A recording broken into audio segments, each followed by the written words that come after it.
बिस्मिल्लाहिर्रहमानिर्रहीम, अस्सलाम वालेकुम। जी तो जनाब चलते हैं व्लॉग की तरफ। पहले तमाम दोस्तों से दरखास्त, मेरे चैनल को सब्सक्राइब, वीडियो को लाइक और शेयर जरूर कीजिए। ये एक वीडियो मैंने कुछ दिन पहले सोशल मीडिया पर देखी। उस बच्चे की बातें सुनकर मेरा खुद का दिल दुखी भी हुआ, रंजीदा हुआ। फिर मैंने वो वीडियो आप लोगों के साथ शेयर की। जिस भी भाई ने वो वीडियो बनाई थी, उस बच्चे का इंटरव्यू किया था, उसने अब दोबारा एक वीडियो अपलोड की। लेकिन ये वीडियो देखकर दिल खुश हुआ कि उस बच्चे की मदद की गई है, उसको एक छोटी सी दुकान बना के दी गई है ताकि वो अपने रोजगार का सिलसिला शुरू कर सके। छोटा बच्चा है, उसकी आप मुस्कुराहट भी देखें, उसकी खुशी भी देखें, उसको देखें कि वो कितना खुश है अपना एक छोटा सा कारोबार शुरू करने के बाद।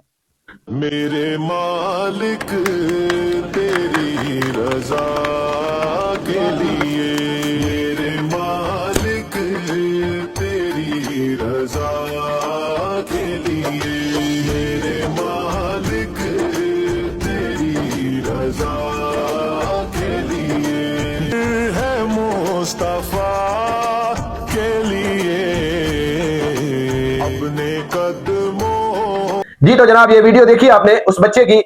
मैं थैंक्स करता हूं उन लोगों को जो ये अच्छा काम करते हैं और दूसरों की मदद के लिए खुद को आगे बढ़ाते हैं। ये भाईजान बहुत ही आपको मुबारकें हों, आप अल्लाह के नेक बंदे हैं। आपने बहुत अच्छा काम किया।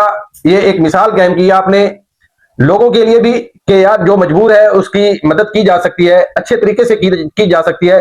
ये काम तो है हुकूमत के, लेकिन अगर अवाम एक दूसरे का साथ दे तो मेरा ख्याल है कि पाकिस्तान में ना कोई खुदकुशी करेगा, ना कोई अपने बच्चों को नहर में या ट्रेन के नीचे फेंकेगा। कोई ऐसा मामला नहीं होगा फिर, क्योंकि जब हम एक दूसरे का सहारा बनना शुरू कर देंगे तो ना कोई भूखा सोएगा, ना कोई मजबूर बगैर इलाज के मरेगा।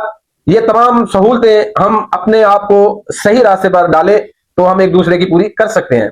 तो इस भाई जिसने ये वीडियो बनाई या जिसने ये तमाम उसको दुकान बनाने में, उसका सामान लाने में, या उसके साथ जिस जिस बंदे ने भी ताउन किया है, मैं भाई उनको तहे दिल से मुबारक देता हूं। और आपका ये इकदाम बहुत ही एहसन, आपने ये बहुत अच्छा काम किया। अल्लाह पाक आपको नवाजे और अपनी रहमतों में रखे।